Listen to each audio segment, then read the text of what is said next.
Today the topic of discussion is classification of microorganisms and types of microorganisms. अगर हम इसकी background history को थोड़ा सा टैली करें तो माइक्रोब्स की एग्जिस्टेंस जब वेल नोन नहीं थी तो ऑल ऑर्गेनिजम्स को या तो किंगडम एनिमेलिया या किंगडम प्लांटी में क्लासिफाई किया जाता था। लेकिन 1978 में कार्ल वॉज ने एक क्लासिफिकेशन का सिस्टम डिवाइस किया था जो कि ऑर्गेनिजम्स की सेलुलर ऑर्गेनाइजेशन पे वो बेस कर रहा था और उसने 3 डोमेन्स बनाए थे, बैक्टीरिया, आर्ची और यूकरिया। बैक्टीरिया को हम देखें तो उनकी सेल वॉल होती है और पेप्टाइडोग्लाइकन की बनी होती है। पेप्टाइडोग्लाइकन जो है वो एक प्रोटीन और कार्बोहाइड्रेट का कम्प्लेक्स है और आर्ची जो है वो सेल वॉल में मोस्टली तो उनके पास नहीं होती, लेकिन अगर उनके पास सेल वॉल होती है तो वो पेप्टाइडोग्लाइकन को लेक करती है। और यूकरिया के 4 किंगडम आगे से उसने बनाए थे, protist, fungi, plants and animals. इसकी आगे से हम डिटेल्स इंडिविजुअली देखते हैं सबकी।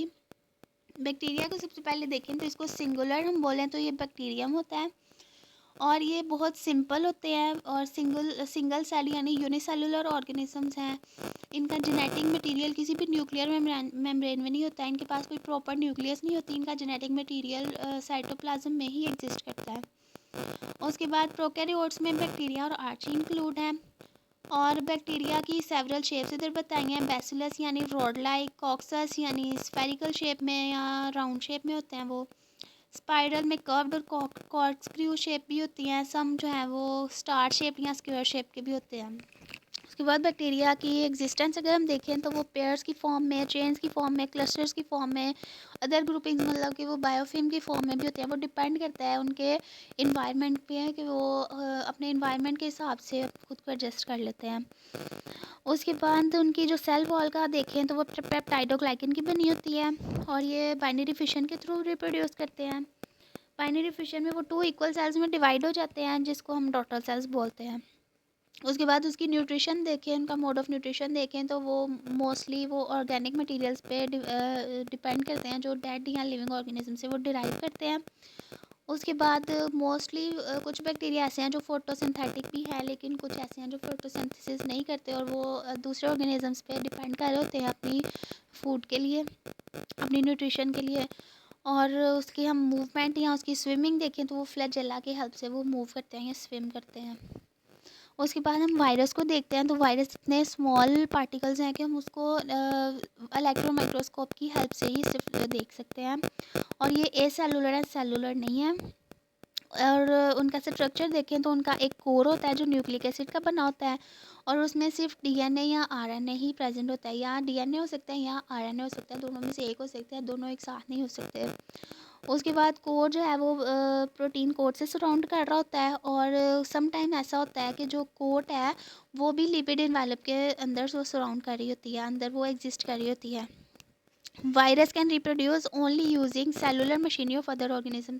वायरस कभी भी इंडिपेंडेंटली वो ना रिप्रोड्यूस कर सकते, ना वो अपना कोई भी काम कर सकता है। बोल के वो ओब्लिगेट इंट्रा सेलुलर पैरासाइट है, यानी उसको रेप्लिकेट करने के लिए, उसको ज़िंदा होने के लिए, उसको एज अ सेलुलर उसको लाइव होने के लिए उसको किसी ना किसी होस्ट की ज़रूरत होती है। वही आगे obligate intracellular parasites are replicate only when they are present in a living host. उसके बाद हम देखते हैं एलजी क्या है। एलजी जो है वो यूकैरियोट्स में एग्जिस्ट करते हैं, यानी कि जो मल्टी सेलुलर होते हैं वो ये क्या है, फोटोसिंथेटिक यूकैरियोट्स हैं। इनकी बहुत सारी शेप्स होती हैं और इनके हम रिप्रोडक्शन देखते हैं तो ये सेक्सुअली और एसेक्सुअली दोनों तरह से रिप्रोड्यूस कर सकते हैं और ये यूनिसेलुलर भी हो सकते हैं, ये मल्टी सेलुलर भी हो सकते हैं। और इनके जो मोस्टली एलजी के जो सेल्स हैं ना या फिर उनकी जो सेल वॉल्स हैं ये प्लांट्स की तरह की होती हैं, यानी कि उनमें सेलुलोज प्रेजेंट होता है, वो सेलुलोज की बनी हुई होती हैं। और उसके बाद देखें तो algae are ordained in fresh and salt water in soil and in association with plants. ये फ्रेश वाटर में भी प्रेजेंट हो सकती हैं, सॉल्ट वाले वाटर में भी प्रेजेंट हो सकती हैं, ये सॉइल में भी प्रेजेंट हो सकती हैं, ये प्लांट्स के साथ एसोसिएशन में भी प्रेजेंट हो सकती हैं। एज अ फोटोसिंथेसाइज़र एलजी को भी लाइट की, वाटर की और कार्बन डाइऑक्साइड की ज़रूरत होती है फूड की प्रोडक्शन के लिए और ग्रोथ के लिए। और ये ऑक्सीजन भी प्रोड्यूस करते हैं और अदर ऑर्गेनिक कंपाउंड यानी कार्बोहाइड्रेट्स भी प्रोड्यूस करते हैं जो कि अदर ऑर्गेनिजम्स उसको यूज़ कर लेते हैं। और एलगी का बहुत बड़ा रोल है, बहुत इंपॉर्टेंट रोल है उनका नेचर को बैलेंस करने के लिए। उसके बाद हम फंजाई को देखते हैं। फंजाई क्या है, ये भी यूकेरियोटिक ऑर्गेनिजम्स हैं। और उसके बाद ये किंगडम फंजाई में एग्जिस्ट करते हैं, और ये यूनिसेलुलर भी हो सकते हैं और मल्टी सेलुलर भी हो सकते हैं। मल्टी सेलुलर में अगर हम देखें तो मशरूम जो है वो प्लांट की तरह का लगता है, लेकिन ये फोटोसिंथेसिस नहीं कर रहा होता। और जो फंजाई की सेल वॉल्स हैं वो काइटिन की बनी हुई होती हैं। जो यूनिसेलुलर ईस्ट है वो ओवल माइक्रो ऑर्गेनिजम्स हैं जो कि बैक्टीरिया से तो लार्जर होते हैं, और ये फर्मेंटेशन में इनका बहुत मेजर रोल है। उसके बाद हम most typical fungi are moulds. Mostly जो मोल्ड फंजाई हैं वो मोल्ड्स हैं, और वो उनके फिलामेंट्स को हम देख सकते हैं जिन्हें हम हाइफी यानी कि माइसीलिया कहते हैं। उसके बाद ये यूज़ करते हैं chemicals for energy can not carry out photosynthesis. और ये फोटोसिंथेसिस नहीं कर सकते। और फंजाई की रिप्रोडक्शन देखें तो वो सेक्सुअली और एसेक्सुअली दोनों तरह से रिप्रोड्यूस कर रहे होते हैं। They obtain nutrients by absorbing solutions of organic material from environment. अब ये क्या करते हैं, ये किस तरह से इनका मोड ऑफ न्यूट्रिशन है कि ये एब्जॉर्ब करते हैं, किसके थ्रू, अपनी हाइफी के थ्रू एब्जॉर्ब कर रहे होते हैं।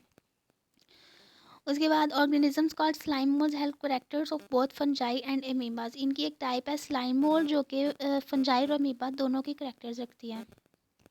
उसके बाद हम आर्ची देखते हैं तो आर्ची क्या है, प्रोकैरियोटिक सेल है। इनके पास अगर तो सेल वॉल होती है तो उनमें पेप्टाइडोग्लाइकन बहुत कम होती है। Archaea are not known to cause disease in humans. इतने ये डिसीज़ कॉजिंग ऑर्गेनिज्म नहीं है, और ये एक्सट्रीम इन्वायरमेंट्स में भी ये रह सकते हैं।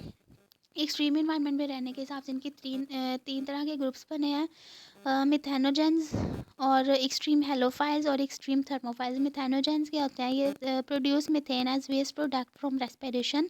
यानी कि मिथेनोजेंस में वो वाले आर्ची आते हैं जो रेस्पिरेशन की वेस्ट प्रोडक्ट में मीथेन प्रोड्यूस करते हैं। एक्सट्रीम हेलोफाइल्स यानी कि जो सॉल्ट लविंग होते हैं, जो बहुत ज़्यादा सॉल्टी इन्वायरमेंट में रहते हैं। और उसके बाद एक्सट्रीम थर्मोफाइल्स में कौन से होते हैं, जो बहुत ज़्यादा हीट लविंग होते हैं, और ये live in hot water such as hot springs में ये रह सकते हैं।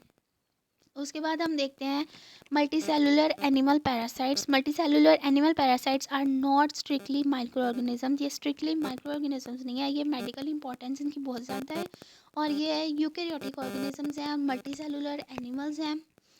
और पैरासाइटिक फ्लैटवर्म्स और राउंडवर्म्स कॉल्ड हेलमंथ्स। इनमें जो है ना ये फ्लैट वर्म्स आते हैं, और ये राउंड वर्म्स आते हैं जिनको हम हेलमंथ्स कहते हैं। और स्ट्रिक्टली माइक्रो ऑर्गेनिजम्स तो नहीं है, ये मल्टी सेलुलर हैं और एनिमल्स हैं।